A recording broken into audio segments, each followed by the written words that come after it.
सबसे पहला शब्द श्री हितरवंश महाप्रभु ने श्री राधा यही कहा।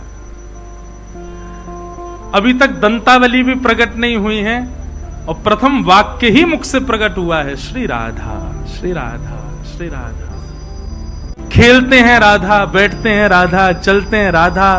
अरे कहां कहें, अभी बोलना ही नहीं आता, कुछ मांगते भी हैं मैया से तो राधा राधा राधा ऐसे ही बोलते हैं। राधा ही नाम जानते हैं और कुछ जानते ही नहीं है। धीरे धीरे आप थोड़े थोड़े बड़े होने लगे, घुटमुन चल करके जाते और जहां पिताजी श्री राधा मोहन लाल जी की सेवा कर रहे हैं वहां जाकर के बैठ जाते। इनके पिताजी के ठाकुर जी का नाम क्या था? राधा मोहन लाल। वहां बैठ करके अपने पिताजी की सेवा का दर्शन करते थे, कैसे सेवा कर रहे हैं। अब नन्हे से बालक को कहां भाव आता है, कहां प्रेम उमड़ता है। महाप्रभु जी की स्थिति ऐसी है, वो प्रसन्न मुद्रा में राधा मोहन जी को देखते और नेत्रों से अश्रुपात होता। मां जब आती देखती तो उनको लगता पहले रोया होगा तब के आंसू ही होंगे, उठा के ले जाते। ऐसे श्री महाप्रभु जी धीरे धीरे बड़े हुए। पिताजी से कहते,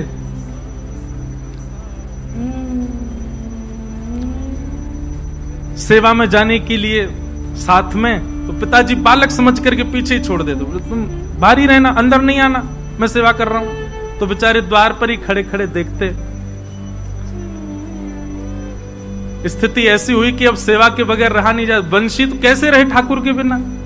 और महाप्रभु जी के 4 स्वरूप बताए गए हैं। वे आचार्य भी हैं, वे ठाकुर जी की अधर की वंशी भी हैं, वे अंतरंग भाव से सहचरी भी हैं। और श्री हित का मतलब ही होता है प्रेम, प्रेम स्वरूप है। पिताजी नहीं प्रवेश करने देते तो बाहर चले जाते। बच्चे तो खेलते थे, महाप्रभु जी बैठे बैठे राधा राधा राधा चिंतन करते। उनका खेल ही सेवा है, उनका खेल ही वही है, उनकी दिनचर्या ही वही है। हितरवंश महाप्रभु क्या करते? अब सेवा भीतर तो मिलती नहीं, तो बालक बाहर खेल रहे होते, वो आके कहते चलो हरिवंश हमारे साथ खेलो। अच्छा, नाम हरिवंश क्यों पड़ा? क्योंकि जब श्री इनके जो बड़े भैया थे नरसिंह आश्रम जी, जब इन्होंने कहा कि ठाकुर जी ने आज्ञा दी है कि तुम्हारे वंश में भगवान की वंशी ही प्रकट होंगी पुत्र रूप धारण करके, याद रहे तुम्हारा वंश वर्धन होने वाला नहीं था, हरि ने वंश बढ़ाया है, इसलिए अपने बालक का नाम हरिवंश रखना। इसलिए उनका नाम हरिवंश रखा गया। जिनके वंश को हरि ने ही बढ़ाया है, जिनके वंश को हरि ने ही प्रारंभ किया, वो हरिवंश। और हित नाम क्यों लगा? हित माने प्रेम। जो प्रेम प्रदायन करता है कौन? हरि ने जिनका वंश बढ़ाया, वो हित हरिवंश। तो हरिवंश चलो खेलो हमारे साथ। तो हरिवंश जी कहते मेरो खेल कछु अनोखो है, कछु अलग है।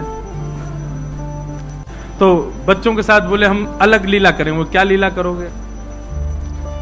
तो गौर वर्ण का एक बालक, गोरा गोरा बालक, उसको तो पीतांबरी पहना देते, उसके गले में हार पहना देते, उसके सिर पर मुकुट पहना देते, उसको पटका पहना करके वन के कुछ पुष्पों को लेकर के कान पर लटकाए दिए, कछु यहां कर दिए, इस प्रकार उनका श्रृंगार कर देते। और श्याम वर्ण का एक बालक, श्याम वर्ण के बालक को नीचे लहंगा, ऊपर चुनरी, नाक में नथवे, सर मैया की निकाल लाते।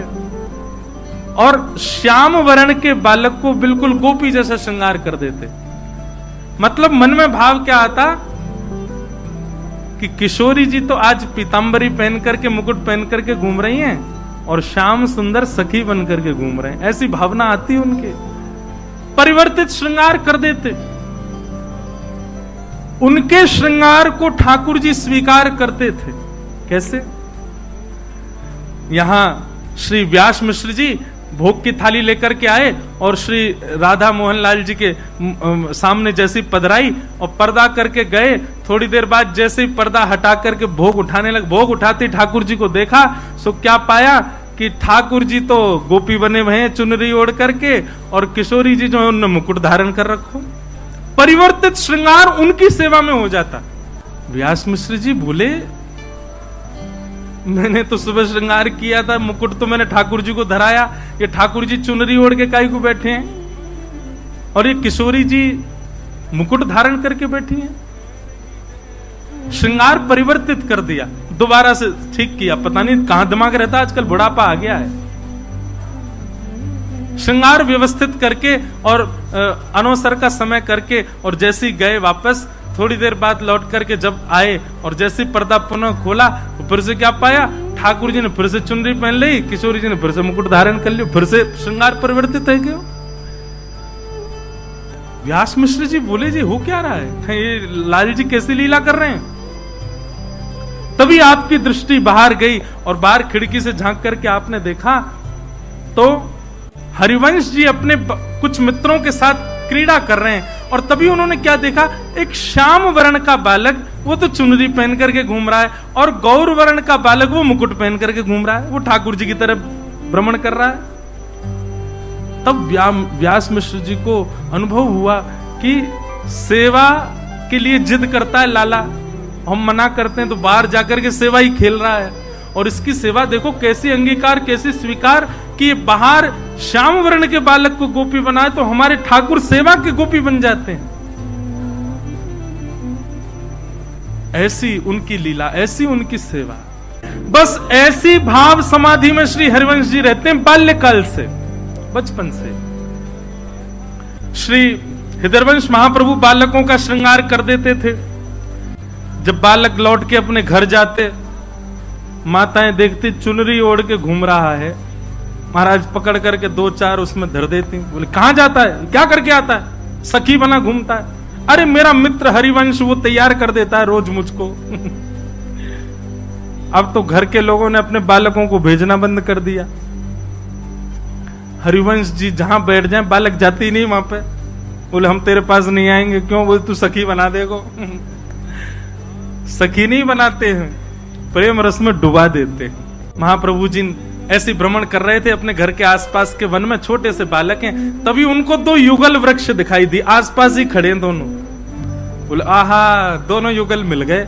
और संभवतः जो एक वृक्ष था वो त्रिभंगी था, उसकी जो आकृति थी वो ऐसी थी। वो हो ये तो लाल जी हैं, ये सीधी सादी हमारी किशोरी जी हैं। तुरंत उनने तो महाराज वहीं पर श्रृंगार करना प्रारंभ किया। वृक्ष को ही श्यामा श्याम का रूप मान करके जो त्रिभंग वृक्ष था उसको ठाकुर जी का रूप धराने लगे, और जो सीधा सो वृक्ष खड़ा वो किशोरी जी के रूप में उसको तैयार करने लगे। श्रृंगार है क्यों? अब माला कहां से लाएं? अब यहाँ पे मणि तो है नहीं, माणिक तो है नहीं, स्वर्ण तो है नहीं, तो सुंदर सुंदर पुष्प तोड़ करके लाए, उनकी माला बना करके वृक्षों को ही माला धारण करा दी। अरे जय जय, तैयार है गए, आरती कर दूं।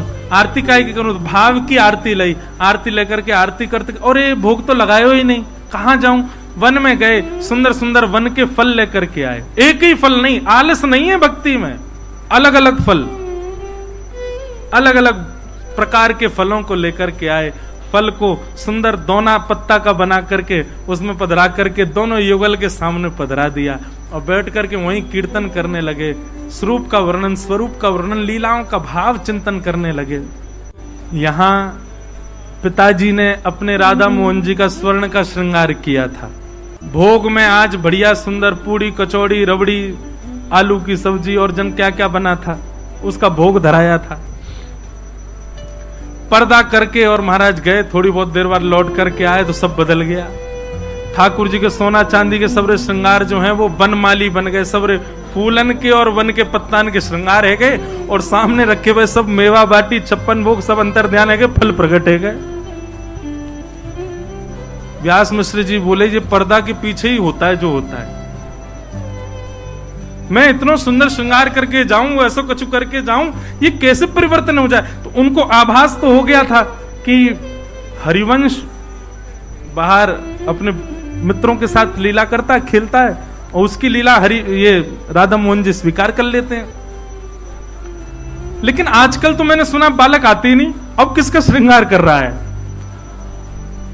दूरते दूरते दूरते पहुंचे, आहा, एक सघन वन कुंज में 2 युगल वृक्ष हैं। दूर से देखने पे प्रतीत हो रहे हैं कि साक्षात राधा मोहन जी खड़े हैं। क्या त्रिभंग स्वरूप में जो है वो कृष्ण श्रृंगार में, और सीधे जो है वो किशोरी जी के श्रृंगार में, और वहीं सामने बैठ करके उनको वन फलों का भोग अर्पित करा रहे हैं। दृश्य देख करके आनंदित हो गए। ऐसी उनकी सेवा। अब धीरे धीरे पिताजी को विश्वास होने लगा कि भाई इनमें भक्ति जागृत हो गई, अब इनको धीरे धीरे सेवा में लाया जाए। तो पिताजी उनको लेके तो आते, पर ठाकुर जी का स्पर्श नहीं करने देते। बालक है कहीं गिर नहीं दे, बालक है कहीं कोई त्रुटि ना कर दे, खड़े हो जाओ, आज तुम एक काम करना। बोले क्या? वो ठाकुर जी को गर्मी ना लगे, पंखा की सेवा करना, बीज ना डुराओ ठाकुर जी को। जो सेवा दे देते इतनी निपुणता से करते, सौभाग्य मानते, चलो कुछ तो मिला सेवा में। मन ही मन विचार करते, बोले जल्दी से मुझे बड़ा करो, मुझे सेवा करनी है आपकी। पिताजी तो छूने ही नहीं देते, लेकिन जहां जैसा भाव मिलता उसको स्वीकार करते। पिताजी जो आज्ञा करते उसको स्वीकार करते। एक दिन अब बीजना डुरा रहे थे श्री ठाकुर जी को। ठाकुर जी बैठे हैं, बीजना करते करते करते करते करते भाव समाधि में प्रवेश कर गए। उस दिन शरद पूर्णिमा थी।